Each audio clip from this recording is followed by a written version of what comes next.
नमस्कार, मैं वैशाली, आप देख रहे हैं ब्लेसिंग न्यूज। आइए रुक करते हैं आज की बड़ी खबर पर। नर्सिंग कॉलेज में हुए फर्जीवाड़े का मामला गूंजा। आज प्रदेश कांग्रेस कार्यालय में मुकेश नायक ने सीबीआई पर लगाए गंभीर आरोप। हमको सीबीआई पर विश्वास नहीं है। मुकेश नायक प्रदेश सरकार पर जमकर निशाना साधा। उन्होंने बताया कि 1 साल में 1 लाख से ज्यादा छात्रा का भविष्य खराब हुआ है। सबसे बड़ा अपराध किया है सरकार ने। सबसे ज्यादा फर्जी नर्सिंग कॉलेज खोले गए हैं बीजेपी के लोगों ने।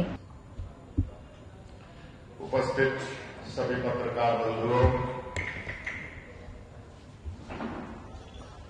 एक ऐसे विषय पर हम लोग बात करने के लिए जा रहे हैं जिसका संबंध ऐसे बच्चों के भविष्य से है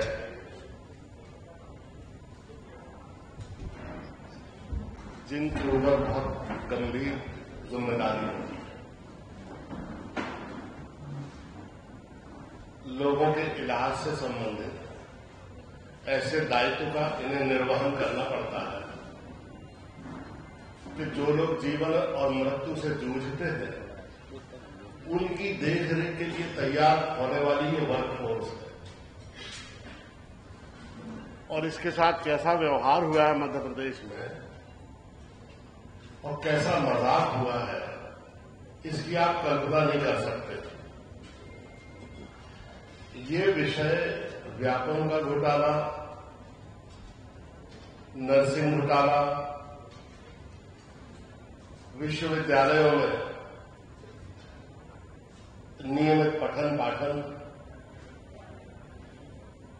विश्वविद्यालय के बारे में तो हम अलग से प्रेस कॉन्फ्रेंस में बात करेंगे, बहुत विस्तृत विषय है। मेरे कहने का आशय ये है कि भारतीय जनता पार्टी ने इन 18 सालों में किस तरह से मध्य प्रदेश की कैंपस कल्चर को, परिसर की संस्कृति को, शैक्षणिक वातावरण को, एकेडमिक एटमॉस्फेयर को और शिक्षा की गुणवत्ता और उसकी उत्कृष्टता को, एकेडमिक एक्सीलेंस को कैसे चकनाचूर किया है, उसका ये बीभत्स उदाहरण है जिसके बारे में हम लोग आपसे बात करने के लिए जा रहे हैं। मध्य प्रदेश में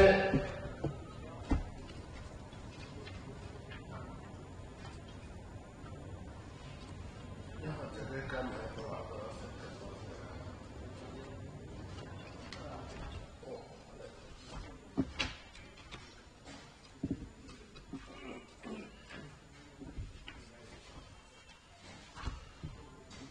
मध्य प्रदेश में नर्सिंग के 308 विद्यालय हैं। ग्वालियर हाईकोर्ट की जांच के बाद एक सूटेबल शब्द को इजाद किया सीबीआई ने। अब इसका अर्थ ना तो हम समझ पा रहे हैं और मैं आपके ऊपर छोड़ता हूं कि आप इसका अर्थ लगाएं।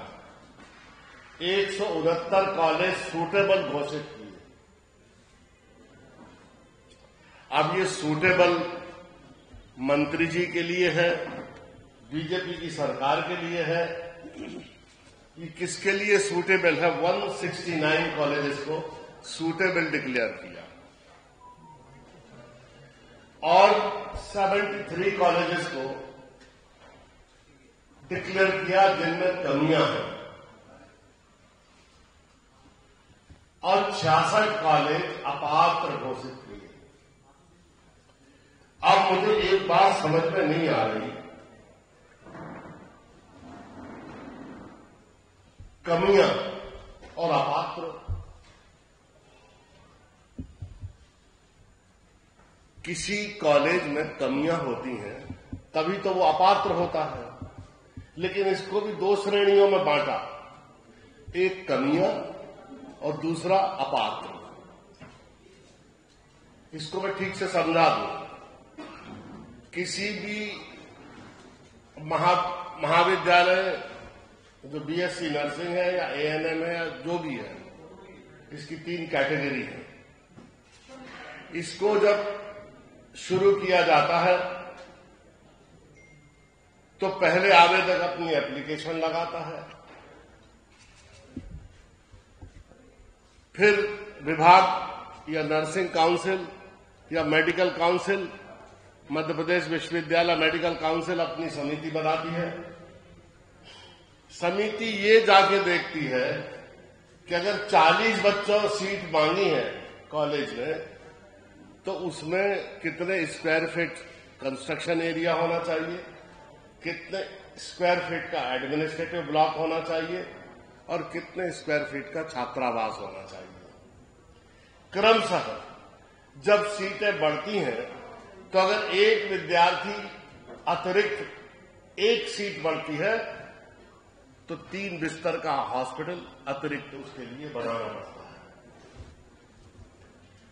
40 सीट की अगर आप परमिशन दे रहे हैं तो 100 बिस्तर का हॉस्पिटल चाहिए। 100 सीटों की अगर आप परमिशन दे रहे हैं तो 300 बिस्तर का हॉस्पिटल चाहिए।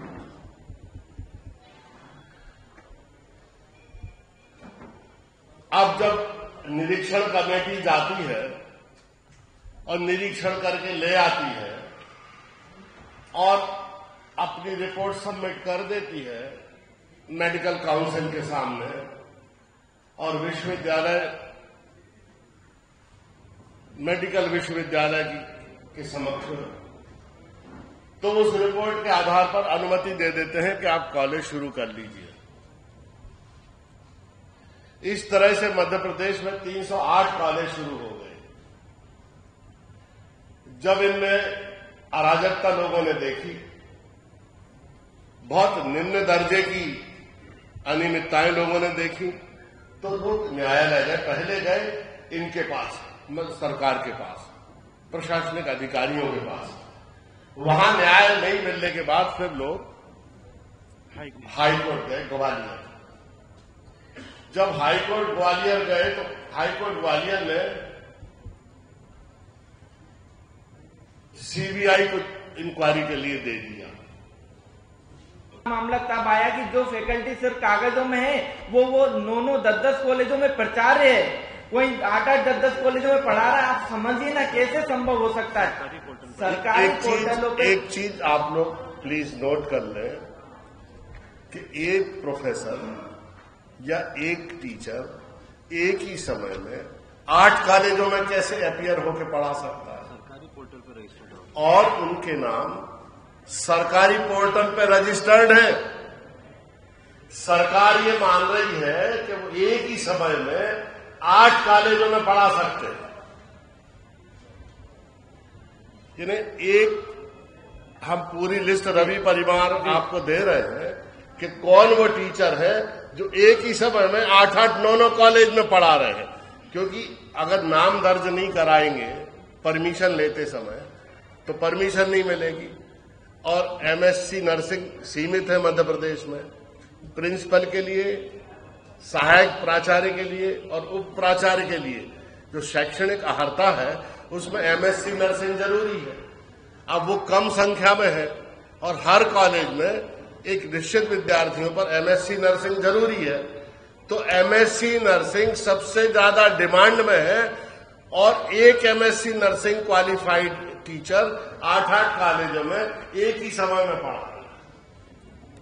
देखिए, जिस तरह से ये पूरा फैकल्टी का फर्जीवाड़ा हुआ था, इसमें एक फैकल्टी जबलपुर के कॉलेज में, वही फैकल्टी भोपाल के कॉलेज में, वही फैकल्टी इंदौर के कॉलेजों में, वही फैकल्टी ग्वालियर के कॉलेजों में, वही फैकल्टी रतलाम के कॉलेजों में और वही फैकल्टी अन्य राज्य में। मतलब एक फैकल्टी इतनी महान है कि वो मध्य प्रदेश एक दिन में मध्य प्रदेश के इतने कॉलेजों में पढ़ाने के बाद अन्य राज्य भी पढ़ाने जा सकती है। मतलब इतना हैरान कर देने वाला मामला सामने आया और ये पूरा मानने न्यायालय के सामने भी हमने रखा और इसमें 19 कॉलेजों की मान्यता भी रद्द हुई। लेकिन मुकदमा किसी पे दर्ज नहीं किया भारतीय जनता पार्टी की सरकार ने, क्योंकि वो सब कॉलेज भारतीय जनता पार्टी के नेताओं द्वारा संचालित होते थे और इनको कहीं न कहीं पूरी तरह से भारतीय जनता पार्टी के नेताओं का राजनीतिक संरक्षक प्राप्त है।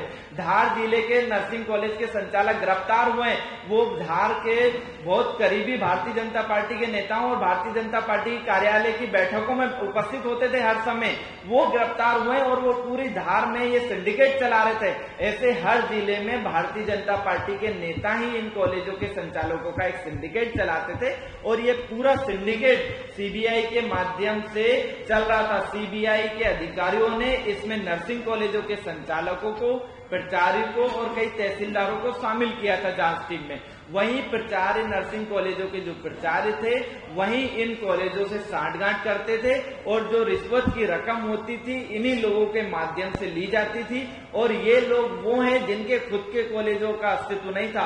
आप देखिए भोपाल का मलय नर्सिंग कॉलेज है, उसका खुद का कोई अस्तित्व नहीं है, उसका कोई खुद का कोई अस्पताल नहीं है और नियम का तार करके हुए उसका अस्पताल उसकी कॉलेज से 45 किलोमीटर की दूरी पर है। उसके बाद भी उसको क्लीन चिट दे दी थी सीबीआई ने। क्यों क्लीन चिट दी थी? क्योंकि उसकी खुद की प्राचार्य सीबीआई की निरीक्षण टीम में शामिल थी, इसलिए उसको क्लीन चिट दे दी। क्योंकि उसकी प्राचार्य खुद लेन देन का मामला कर रही है तो अपने कॉलेज के लिए तो सांठगांठ कर ही लेगी ना। तो इस तरह से ये एक इनके मलय नर्सिंग कॉलेज का पूरा मामला है। इस कॉलेज के अस्पताल की दूरी 45 किलोमीटर दूर है, जबकि नियम है 20 किलोमीटर के दायरे में अस्पताल होना चाहिए नर्सिंग कॉलेज का, और इनका 45 किलोमीटर के दायरे में था। इनकी जो कॉलेज की बिल्डिंग है वो सिर्फ 8,000 स्क्वायर फीट है, नियम कहता है 23,000 स्क्वायर फीट होना चाहिए। अब इस तरह से नियमों को तार करते हुए मध्य प्रदेश में सीबीआई ने सुटेबल लिस्ट जारी की थी और इन कॉलेजों को क्लीन चिट दे दी थी। और राजधानी में ऐसे कई कॉलेज हैं जिनको क्लीन चिट दे दी गई थी जो कि धरातल पर नहीं थे। अब आप देखिए प्रदेश में क्या हालत होगी।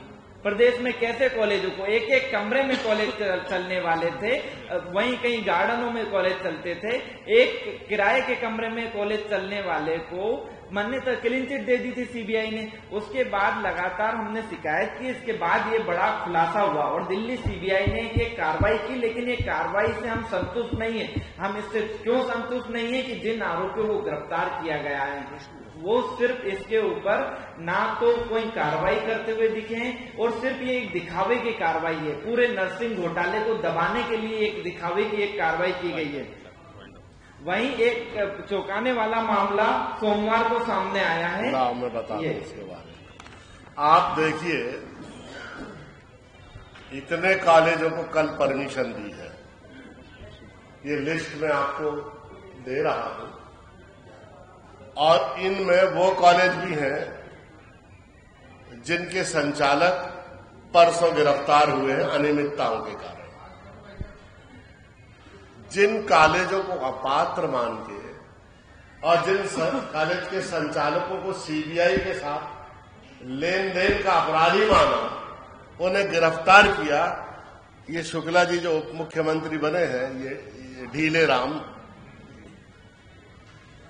इनको ढीले राम भी कहते हैं हम लोग, इन्होंने इतने कॉलेज की परमिशन कर दे दी। ये ऐसा चल रहा है ये नर्सिंग कॉलेजेस में, एक प्रोफेसर 8-8 कॉलेजों में एक ही समय में पढ़ा रहा है और दूसरे प्रांतों में भी उसी समय में पढ़ा रहा है। एक कॉलेज में, एक बिल्डिंग में 6-6 कॉलेज चल रहे हैं। अस्पताल 40-45 किलोमीटर दूर पर है। हॉस्पिटल इसलिए एफिलेटेड किया जाता है नर्सिंग कॉलेज के साथ ताकि बच्चे वहां प्रैक्टिकल करें। और आजकल तो केरल और दक्षिण भारत के जो महाविद्यालय हैं उसमें फर्स्ट ईयर से ही नर्सिंग के बच्चों को थ्योरी पढ़ा के हॉस्पिटल में भी अपीयर किया जाता है ताकि परफेक्शन के साथ वो नर्सिंग कोर्स पूरा करें और जो जिस तरह का स्किल्ड मैन पावर हम चाहते हैं वो डेवलप करें। और सबसे ज्यादा उन नर्सेस की डिमांड पूरे वर्ल्ड में। अब तक के लिए खबर में बस इतना है, फिर होगी आपसे मुलाकात ऐसी एक और बड़ी खबर के साथ। तब तक के लिए नमस्कार। देखते रहिए ब्लेसिंग न्यूज, देश की आवाज। ऐसे ही लेटेस्ट अपडेट्स के लिए हमारे चैनल को सब्सक्राइब करें और तुरंत नोटिफिकेशन पाने के लिए बेल आइकन प्रेस करना ना भूलें। यदि आप हमें फेसबुक के माध्यम से देख रहे हैं तो हमारे पेज को फॉलो जरूर करें। धन्यवाद।